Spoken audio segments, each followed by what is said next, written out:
Buenas noches, señoras, señores.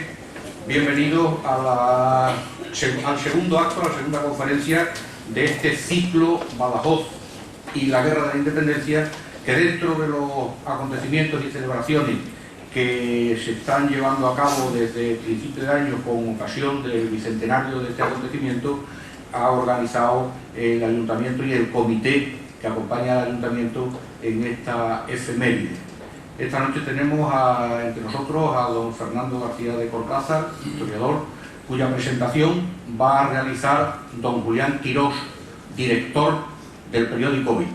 Don Julián, tiene la palabra.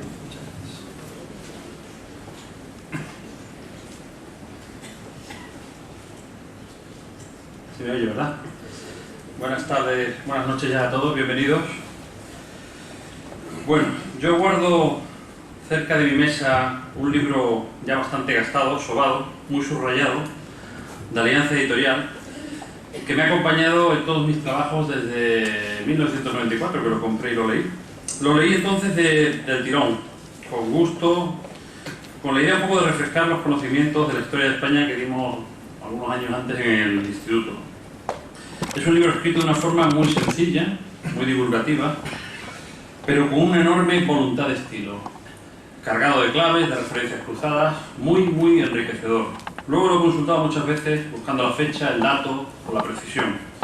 Me sirvió en los tiempos de Málaga para buscar, como digo, detalles, por ejemplo, la intensa industrialización de la ciudad en la segunda mitad del siglo XIX, poblada sobre todo por apellidos ingleses. Luego lo he mirado ya de vuelta a Extremadura para ubicar los veteranos de las guerras cántabras, convertidos en agricultores en la medida romana, por poner un ejemplo también. Seguro que algunos de ustedes, muchos, ya sabrán que hablo de Breve Historia de España, un filón editorial, un auténtico bestseller, escrito por Fernando García de Cortázar. Una obra que muchos leímos como si fuera una novela y que nos convirtió a partir de entonces en lectores voraces de la historia, porque descubrimos otra manera de contarla en una doble vertiente, y me explico. Primero, una historia contada a ras del suelo y con mirada larga, superando el planteamiento de abordar los hechos desde la atalaya de los grandes personajes, tocando pelo, por así decirlo, como decimos los periodistas. Pero más allá de eso, me interesó sobre todo descubrir una manera de entender la historia, y aún más nuestra historia, la historia de España, sin los ensalzamientos güeros y los tonos épicos que de alguna manera tienen algo de cómicos, de cierta historiografía algo trasnochada, pero tampoco con el compás de esa crónica doliente y vergonzante posterior, igual de parcial creo, solo que buscando un poco el contrapunto, aquella forma de contar la historia que invita casi a la flagelación de los lectores y de los españoles cuando miran atrás su pasado. Creo que muchos de sus lectores le debemos a García de Cortázar que nos haya permitido entender a España y después entenderla también aceptarla sin amargura, ni complejos, porque aceptar nuestra historia es de alguna manera aceptarnos y querernos a nosotros mismos, más allá de patrioterismos baratos y de la propaganda grandilocuente, ya se imparta en las escuelas franquistas o en las icastolas del País Vasco. García de Cortázar es hoy un eslabón que nos conecta directamente con la tradición jovellanista de esa minoría de españoles, casi siempre incomprendidos, que han llevado en los dos últimos siglos, creo que con más fracaso que gloria, la verdad, cierto acento liberal y modernizador de una idea de España, una concepción nacional que siempre, las más de las veces, ha acabado asfixiada entre los choques tectónicos de las dos Españas y que a duras penas hemos superado en los últimos años con la Constitución de 1978. A los pocos meses de leer Breve Historia de España, ya interesado por el autor, encontré en la madrileña Cuesta de Moyano otra joyita de este autor. Es una obra, un librito que se escribió para la Biblioteca Historia 16 que se llamaba El nacionalismo vasco. De una obra de una integridad enorme y de una valentía inaudita para la época en la que se escribió, creo que el 92 o el 93. Ahí ya empieza a interesar, además del historiador, el hombre capaz de exponerse de esa manera en la plaza pública, en un tiempo en el que lo usual era esconderse de las presiones nacionalistas y de la amenaza terrorista. Cuando se conoce su biografía, ya nada extraña, porque García de Cortázar igual se enfrentó a la dictadura que a los actuales nacionalismos por su funesta manía de pensar, y valga la referencia fernandina, sea verdad o leyenda, para el caso que nos ocupa aquí esta tarde. Es conocida su militancia antifranquista, fue expulsada de la Universidad Autónoma de Madrid en 1975, igual por cierto que Fernando Sabater, que hoy sale en los medios por su premio Planeta, y estamos ante la biografía de un heterodoxo. Un heterodoxo cargado de autoridad, creo. Nacido en Bilbao en 1942, catedrático de Historia Contemporánea de la Universidad de Deusto, ha dirigido más de 50 tesis doctorales. Por extensión, está vinculado hoy por cuanto es director de la Fundación Vocento. Vocento es la compañía editora del periódico que dirijo, y es director además de la revista de pensamiento del grupo, El Noticiero de las Ideas. Todavía está fresca la tinta de su último artículo en El Noticiero de las Ideas, se llama Las trampas del relativismo, y pone en evidencia las incoherencias y las distintas varas de medir del cierto pensamiento de izquierdas a la hora de evaluar los crímenes o los abusos según quienes los ejecuten, sea Hitler o Stalin, sean los campos de concentración nazis o el Gulag soviético, sea el Vaticano o los estados islamistas de Oriente Medio. Todo esto no le ha impedido a este historiador, que además es sacerdote jesuita, señalar en alguna ocasión, si no estoy mal informado, que la Iglesia es una de las grandes responsables del atraso ideológico de España. Convendrán, por tanto, conmigo, después de todo esto, en que efectivamente no exagero cuando digo que estamos ante todo un heterodoxo, condecorado con la Orden del Mérito Constitucional de España y la Orden de las Palmas Académicas de Francia. Tiene publicado más de 40 libros, entre ellos Los Perdedores de la Historia de España, Historia del Mundo Actual, Álbum de la Historia de España, Historia de España desde el Arte y Los Mitos de la Historia de España. También tiene los pliegos de Tiara, Atlas de la Historia de España y la última obra, si no estoy mal informado, Historia de España desde el Arte. También ha sido director de varios programas televisivos, y seguro que todos ustedes recuerdan uno muy admirado, Memoria de España. En fin, su currículum es tan conocido como inabarcable. Es un autor que piensa, y saco algunas comillas, piensa lo siguiente: hay que entender la historia de España como proceso y como integración, y el exceso de localismos a veces impide la floración de las conciencias nacionales. Se falsea la historia en las escuelas porque la historia es un instrumento fácilmente manipulable y porque sin historia nacional no hay nación.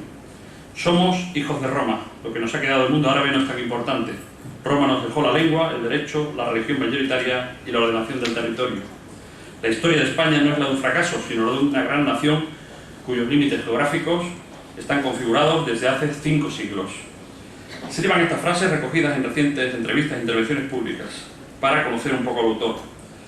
Uno, al oír a Fernando García de Cortázar, suele notar, por decirlo de alguna manera, un pellizco en la conciencia y siente que unos pensamientos de ese calado, aunque expresados con la fuerza que da la moderación, sean patrimonio cívico de apenas una minoría social. Afortunadamente seguimos contando con algunos intelectuales que no renuncian a un proyecto nacional que pasa por la superación de las divisiones machadianas y que son capaces de mirar atrás sin altanería y tampoco con ganas de ajustar cuentas. Fernando García de Cortázar es también director de la Fundación 2 de Mayo, Nación y Libertad, por eso participa en estas jornadas. Creo que una vez más servirá para superar mitos y para descartar tópicos. Cree el autor que el 2 de mayo es una de las fiestas a partir de las cuales cambia radicalmente la historia de España porque, entre otras cosas, se empieza a forjar la conciencia nacional. Sin duda, su alocución volverá a ser luminosa, porque para quienes casi no conocemos los hechos, a priori no nos parecería una fecha tan digna de celebrar. Y me explico reconociendo aquí mis limitaciones. Al fin y al cabo, la guerra de la independencia, además de una contienda de liberación nacional contra el invasor, parece de alguna manera también el capítulo de una oportunidad perdida que acabó como acabó, con el fracaso del constitucionalismo liberal de las Cortes de Cádiz, con el exilio de las mejores cabezas del país, con el vivan las caenas y con el interminable reinado del rey Felón. Estoy seguro de que Fernando García de Cortázar nos va a dar razones sobradas para ver el 2 de mayo con una mirada mucho más positiva. Oigámoslo. Adelante.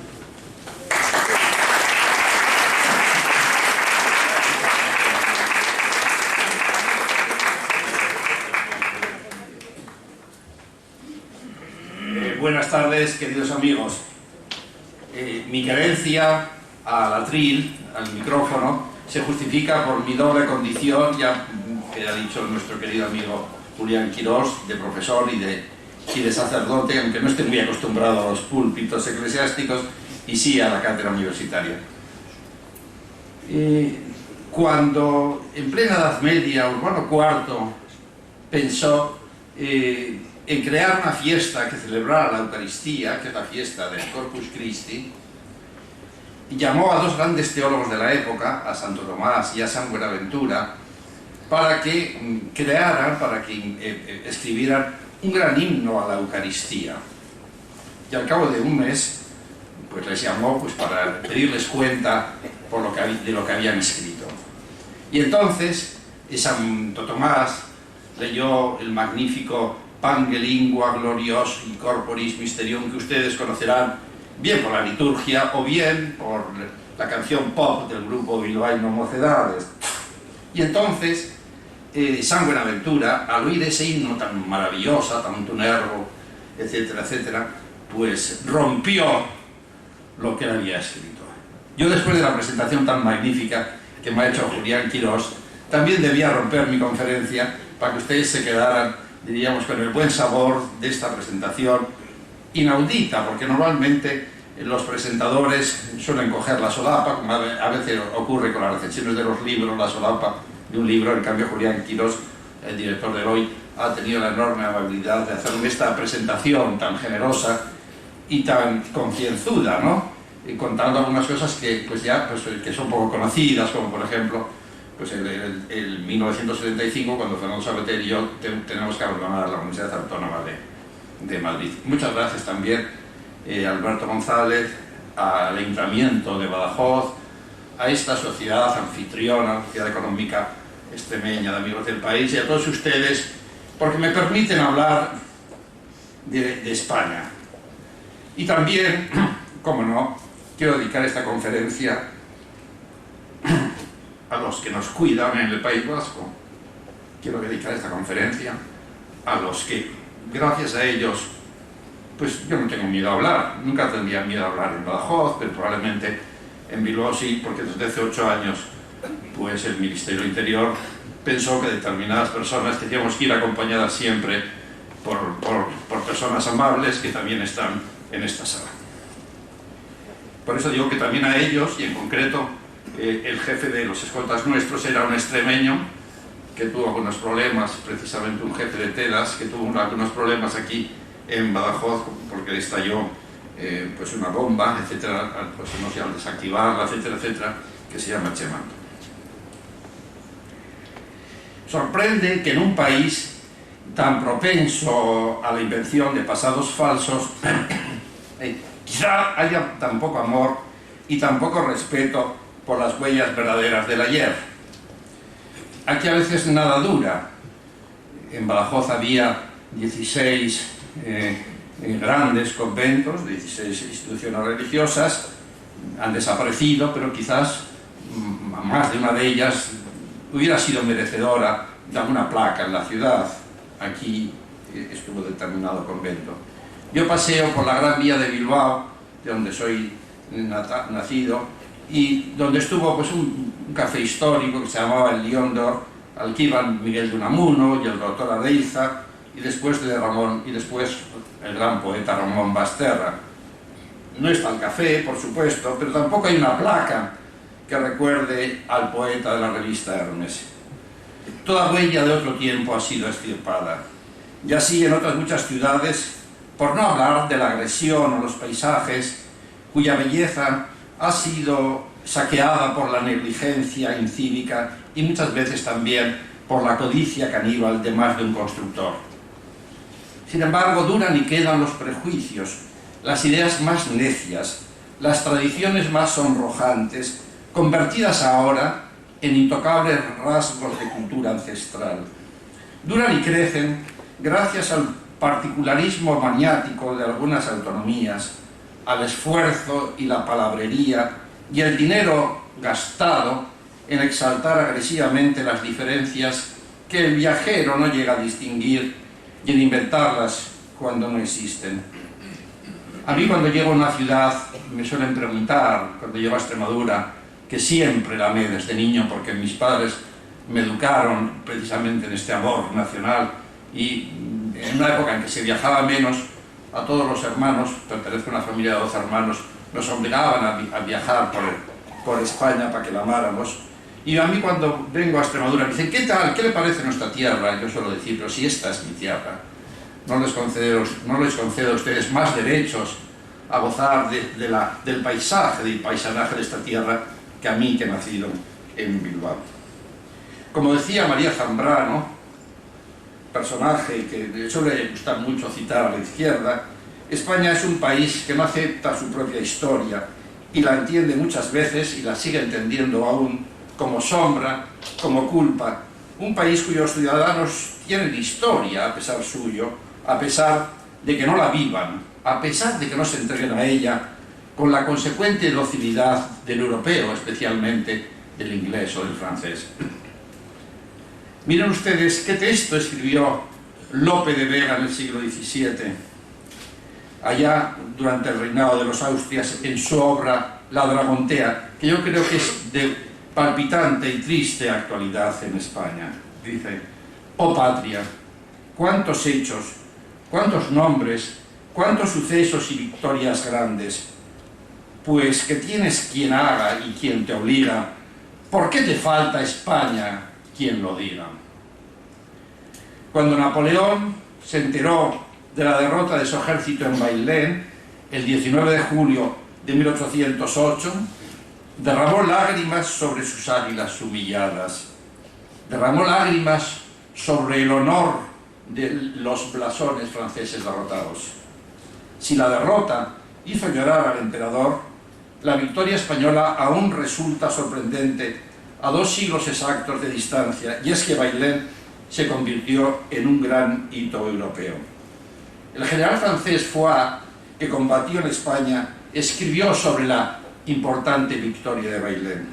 España apareció de repente altiva, noble, apasionada, poderosa, tal como había sido en sus tiempos heroicos. La imaginación borraba de las páginas de la historia los recuerdos descoloridos y mezclaba los triunfos de Pavía y las palmas de Bailén. Qué fuerzas y qué poderío iban a ser necesarias para domar una nación que acababa de conocer lo que valía. Hace 2 meses, Bailén, la ciudad de Bailén, celebró el 2.º centenario de la hazaña española, pero el gobierno español no quiso dar relieve alguno al bicentenario de la batalla de Bailén. Recordemos la frase de Lope de Vega: pues que tienes quien haga y quien te obliga, ¿por qué te falta España quien lo diga? El gobierno español no aceptó la petición reiterada de la alcaldía de Bailén, expuesta ya 4 años antes a través de un comunicado dirigido a la vicepresidencia del gobierno, del actual gobierno de María Teresa Fernández de la Vega, y pocos meses o pocas semanas antes del acontecimiento, el gobierno dijo que no iba a ir nadie de la familia real, se pedía, incluso el propio rey, ni ningún miembro destacado del gobierno. También se sumó, diríamos, a este absurdo, se sumó el presidente de la Junta de Andalucía, que tampoco fue. Como saben ustedes, el alcalde, que es, me parece que es independiente, apoyado por el Partido Popular, hizo un comunicado duro respecto al gobierno y también dolido porque ningún miembro de la familia real acudiera al acto. En este momento fue el Partido Socialista el que publicó otro comunicado justificando al gobierno y a la familia real, o tratando de justificar al gobierno y a la familia real. Y es claro que como historiador, pues siempre he desconfiado de las jornadas heroicas fabricadas o simuladas por los gobiernos. Sin embargo, el bicentenario del 2 de mayo y de la Guerra de la Independencia es una buena oportunidad para recordar el tortuoso itinerario que los derechos individuales de los españoles iban a recorrer hasta la actualidad de nuestra Constitución de 1978. Es una ocasión propicia este bicentenario para reivindicar la nación española como un gran acuerdo entre ciudadanos, especialmente también para aceptar nuestras diferencias, para aceptar nuestra diversidad. Frente a esa locura obsesiva de búsqueda de hechos diferenciales, yo suelo decir que somos 45 millones de hechos diferenciales, somos los habitantes de España, y es claro que somos distintos unos de otros. Pero ya que en el pensamiento racional del hombre, desde Cristo a Buda, Karl Marx o Smith, el deseo de igualdad está presente, ya que somos diferentes, desde la Revolución Americana, desde la creación de los Estados Unidos y desde la Revolución Francesa, Conocemos el mecanismo para que se nos trate a todos por igual, que es la Constitución. Por eso también celebramos la Constitución. Y también nos viene muy bien el Bicentenario para subrayar que la historia de España pertenece a la historia de Europa mucho antes de la entrada en la Comunidad Europea o en la Comunidad del Euro, y también pertenece a la historia de América con siglos de antelación a las cumbres iberoamericanas. Y también, cómo no, para insistir en que la libertad es preciosa como el agua, y como esta, si no se guarda, se derrama, se escapa y se disipa. Un político de aquella época, padre de la Constitución de 1812, Agustín Argüelles, lo supo decir con proféticas palabras.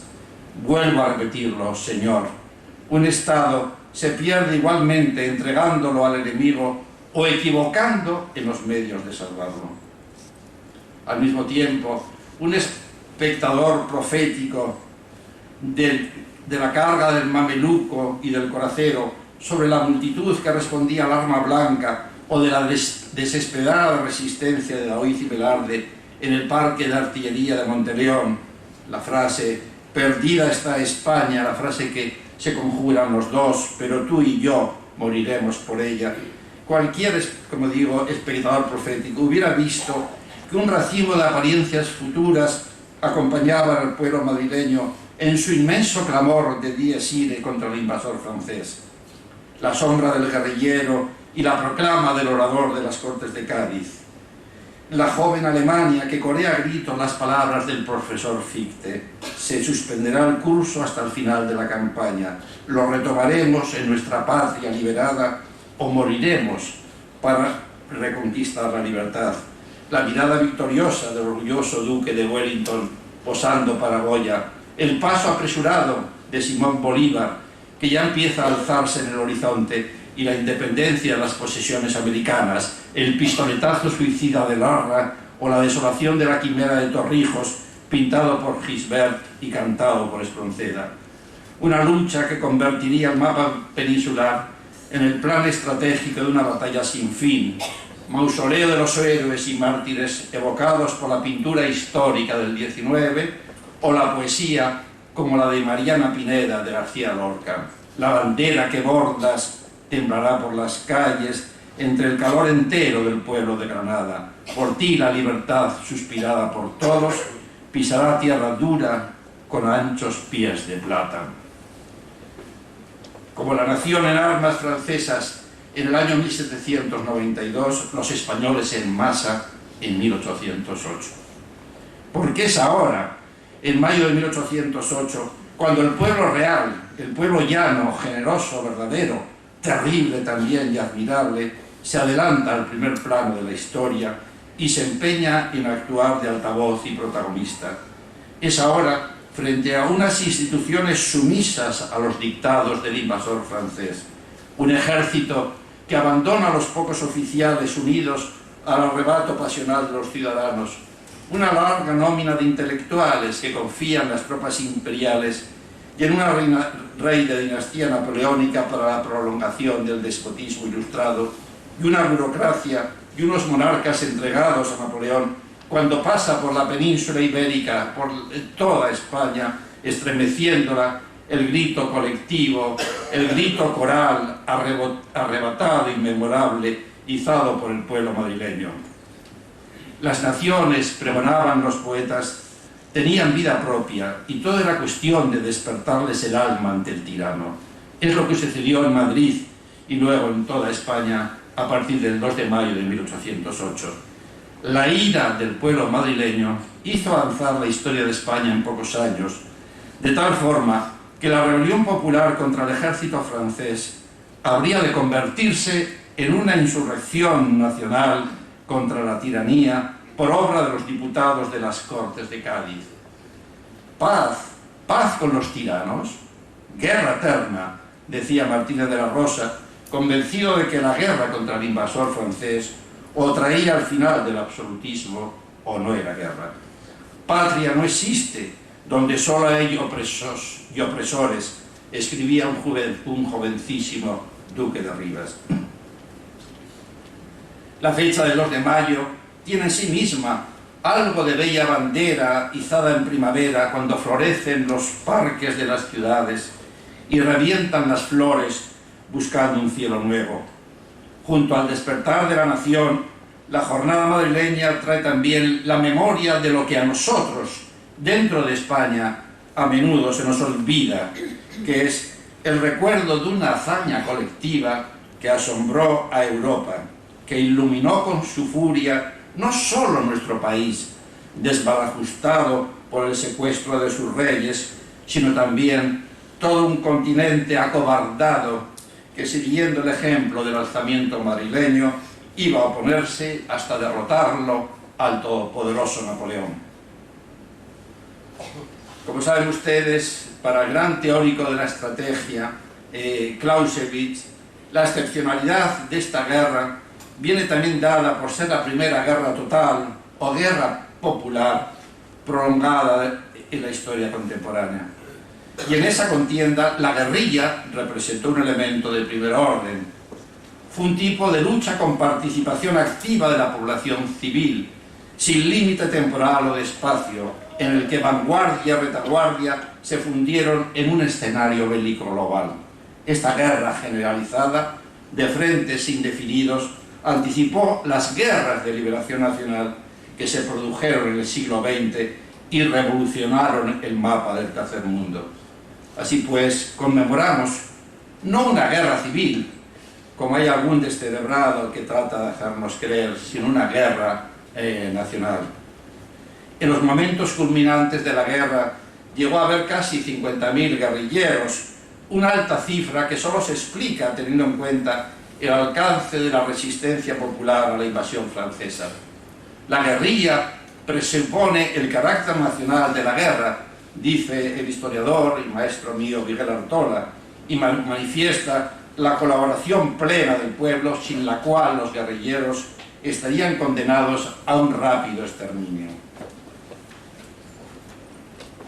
Por otro lado, la guerra de la independencia va a ser el aldabonazo para que esa imagen de la negra e inculta España, de la leyenda negra, de la leyenda europea, se transformara en la heroica y pionera España de los poetas, en el país ardiente y exótico de Carmen.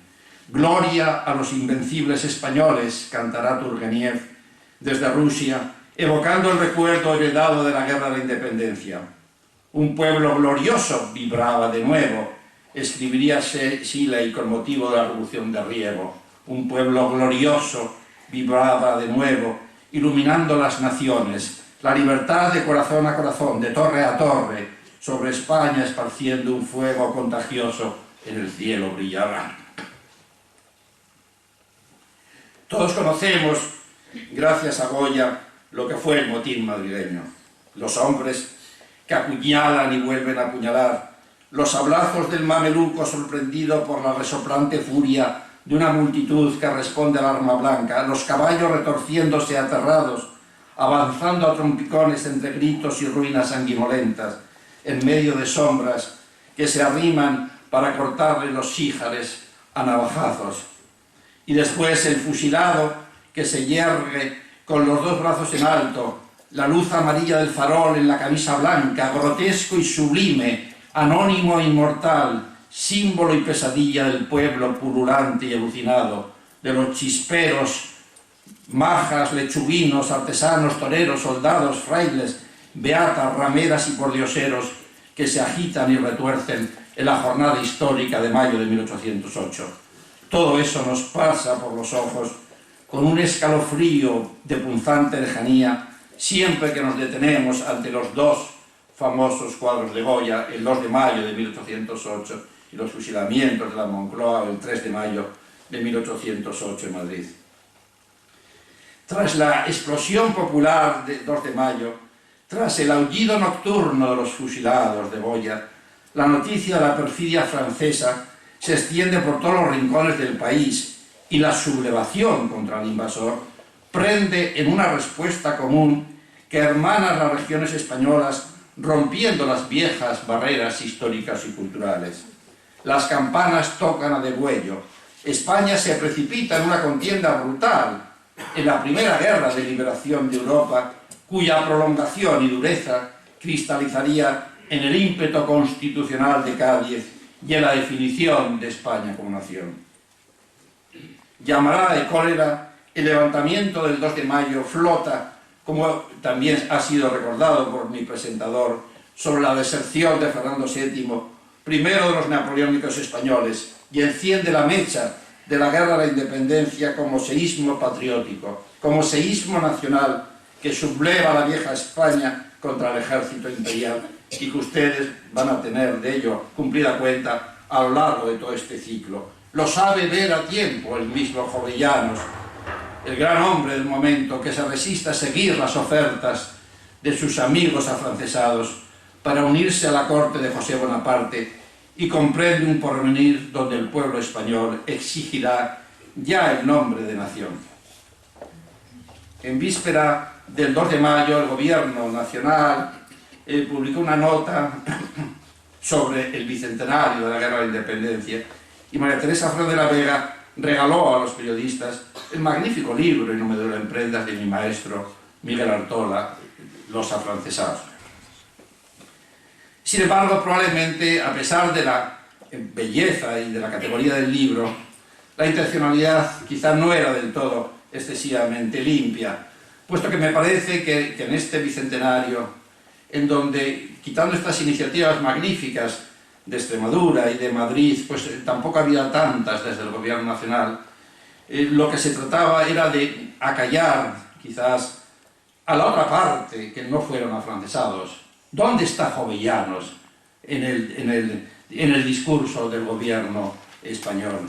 Si estamos destacando a los afrancesados, ¿cómo no destacar a aquellos que también tenían esas ideas de transformación de España, pero que pensaban que esas ideas no había que ir a remolque y aceptando la sumisión del emperador, sino al contrario, reuniéndose como se van a reunir en Cádiz?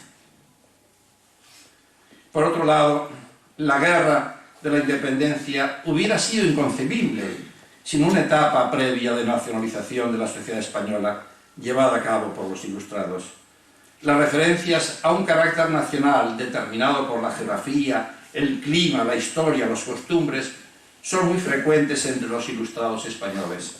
Si ya en la última parte del siglo XVII el conde de Fernán Núñez había utilizado la expresión el genio de la nación, avanzado el siglo XVIII, proliferaron conceptos semejantes en los escritores de la Ilustración.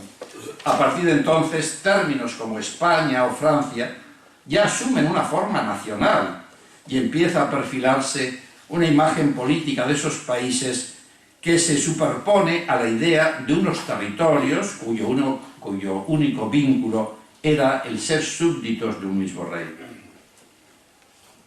Por supuesto que el 2 de mayo de 1808 tiene también algo de temible, algo de terrorífico, algo de absolutista.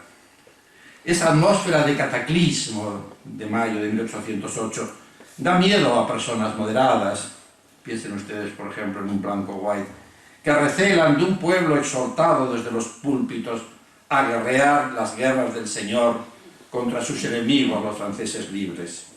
Los Te Deum y las persecuciones de la España de Fernando VII, donde el pueblo rechaza su identidad política recién descubierta, como también ha dicho amablemente mi presentador, y vuelve a la pasividad del pasado despótico, entre vivas al rey deseado, que reviven las cadenas y fusilamientos de Torrijos, pueden devolvernos también a los lugares más comunes ya y más gastados por aquellos victimistas que todavía hoy nos aburren, subrayando la vocación cainita del pueblo español, diciéndonos que no hay peor enemigo del español y de lo español que el español mismo. Ya se sabe, esas alusiones obsesivas a la Inquisición, la sangre caliente, la intolerancia, los frailes, la disposición de matarnos los unos a los otros. No quiero vencer a la tentación de no decirles que en un programa de televisión que no recuerdo, sí, el presentador sé que era este presentador de voz grave y rapado, ¿cómo se llama este presentador? De unos 60 años, me parece que tiene nombre de emperador romano, pues, no sé, Octavio o Constantino, exactamente, Constantino, en un programa de Constantino, se preguntaba a los que intervenían, que eran 3 o 4, eran 3 personas, que graduaran la mortandad de determinados acontecimientos. Entre ellos eran la Primera Guerra Mundial, la Segunda Guerra Mundial y la Inquisición. No quiero recordarles los 50 millones de muertos que pudo tener la Segunda Guerra Mundial, los 10, los que fuera la Primera, etc. Y los 3 coincidieron en que la Inquisición era, qué barbaridad, la que más muertos había ocasionado en la historia de España. Por eso aludo, diríamos, esa visión que a veces se nos ha dado y que han tenido que ser algunos historiadores extranjeros como Kane o Kamen, como quieran decir, que ha tratado de poner las cosas en su sitio, diríamos, casi contando las ejecuciones de la Inquisición. Bien, entonces yo creo que muchas veces este tipo de acontecimiento pues, nos hace recordar como si fuera algo constante en la historia de España y algo único y exclusivamente nuestro. Por eso me parece muy bien la película Sangre de Mayo, de Garci, que termina, si ustedes lo han visto, termina con 2 minutos de unas escenas del Madrid moderno.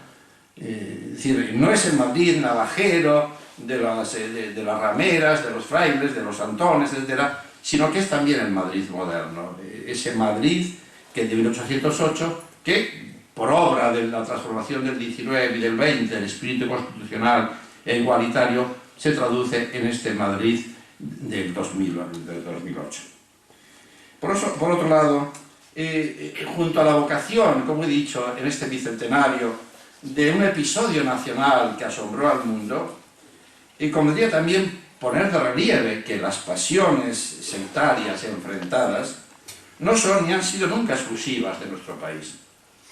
Podemos pensar, ¿fue más civilizada en sus luchas políticas la Francia de Robespierre y Napoleón que la España de Carlos IV y la Guerra de la Independencia, cuando Robespierre, como saben ustedes, cortaba las cabezas de sus compatriotas y Napoleón hacía cargar sobre media Europa unos sufrimientos como si fueran un tributo que le era debido?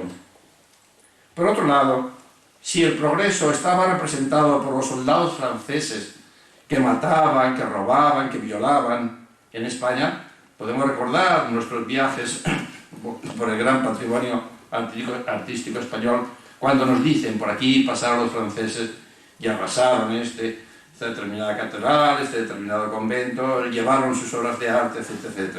Entonces, si este progreso estaba representado por estos personajes, muchos españoles pensaron que se trataba efectivamente de un progreso diabólico que debía ser combatido.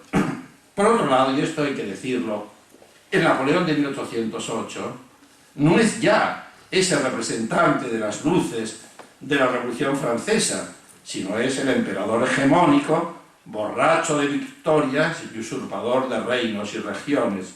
Es el guerrero imperialista que decide invadir España no para iluminarla, no para ilustrarnos con el resplandor de la enciclopedia, sino para esquilmarla, como se quejaba su mismo hermano José Bonaparte o Pepe Botellas, o Pepe Plazuelas, como le llamaban los españoles, que hay momentos en los que le dice a su hermano: déjame reinar como un rey español, como un rey nacional, y no me utilices como diríamos, un ministro de Hacienda, como un recaudador de impuestos. No se trata, por supuesto, de comparar horrores, pero sí de poner las cosas en su dimensión histórica y de no aceptar esa mirada desdeñosa hacia nuestro pasado y ese deleite fatalista y no poco masoquista que condena a la España nacida del 2 de mayo a la negrura de la reacción más grotesca.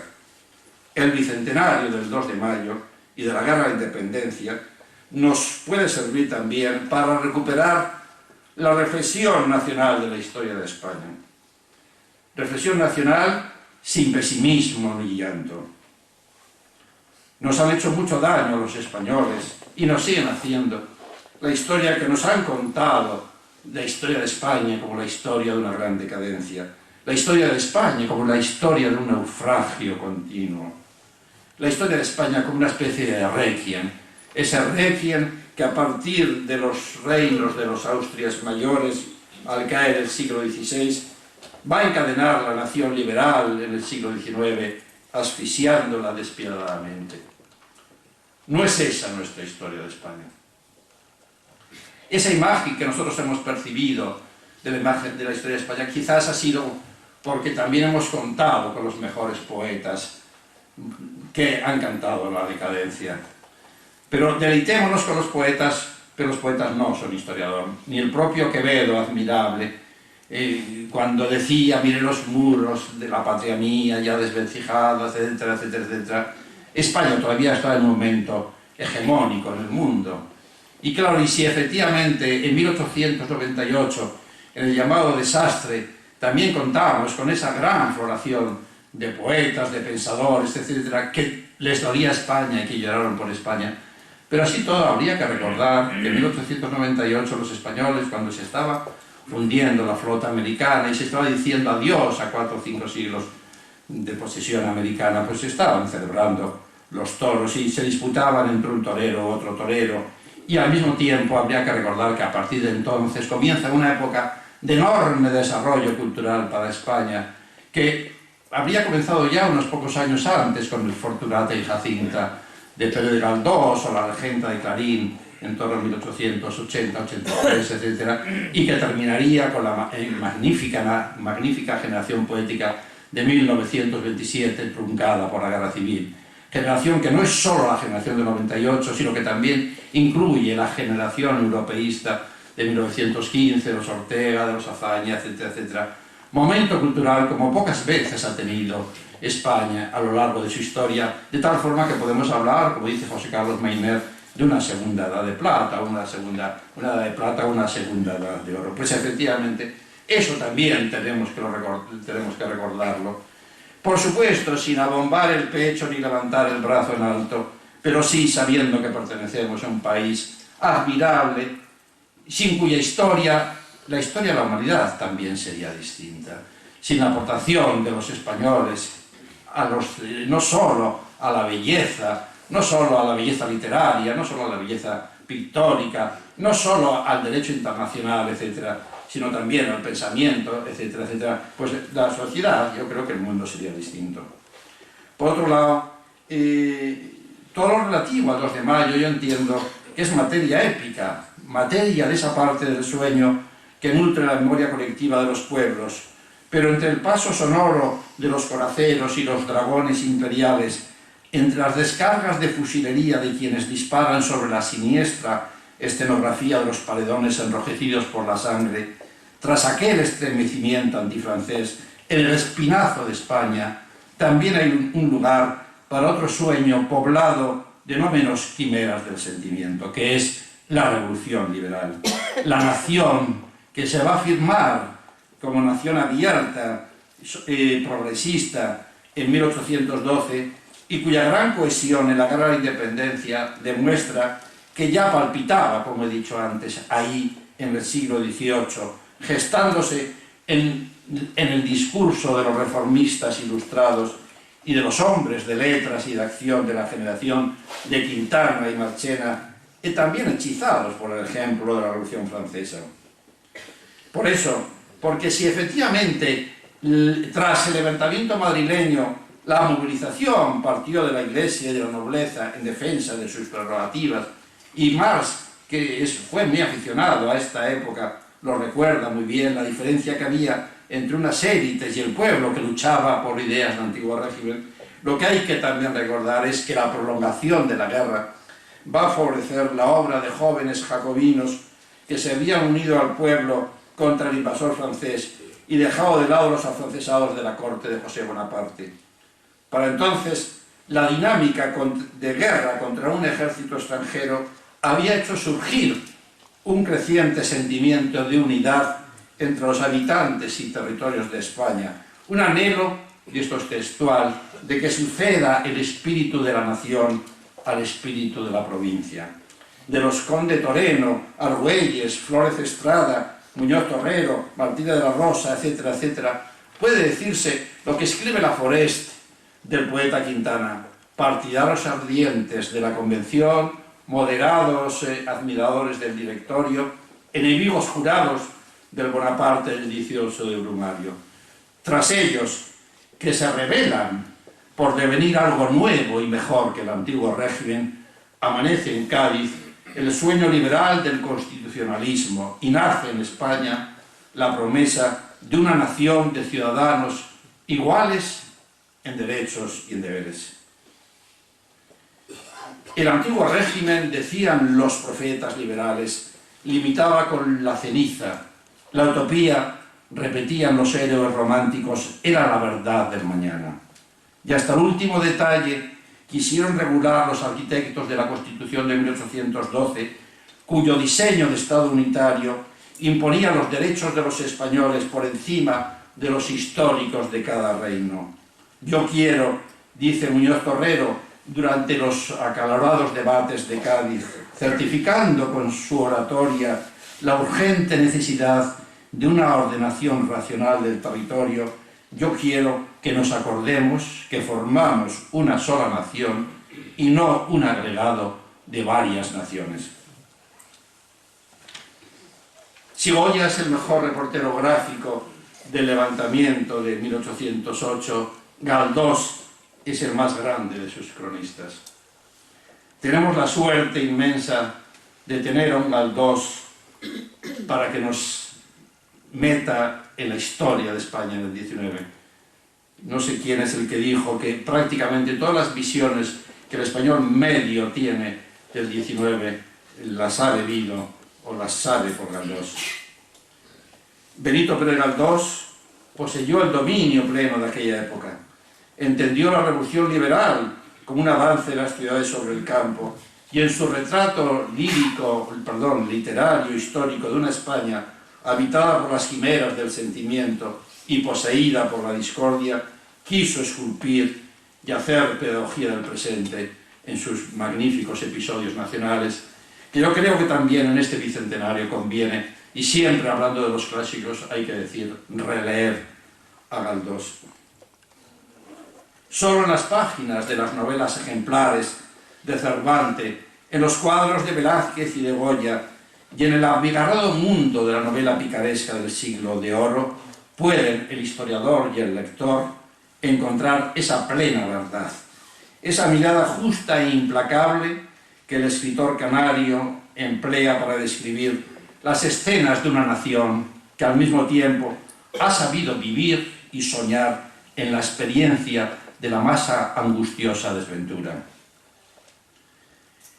Por otro lado, quiero recordar, ya enfilando el final de mi conferencia, que la historia, y lo sabemos ya desde Tucídides y de Tácito, arroja luz sobre el presente y en su aspecto biográfico, como tempranamente nos descubren Plutarco y Suetonio, sobre la condición humana.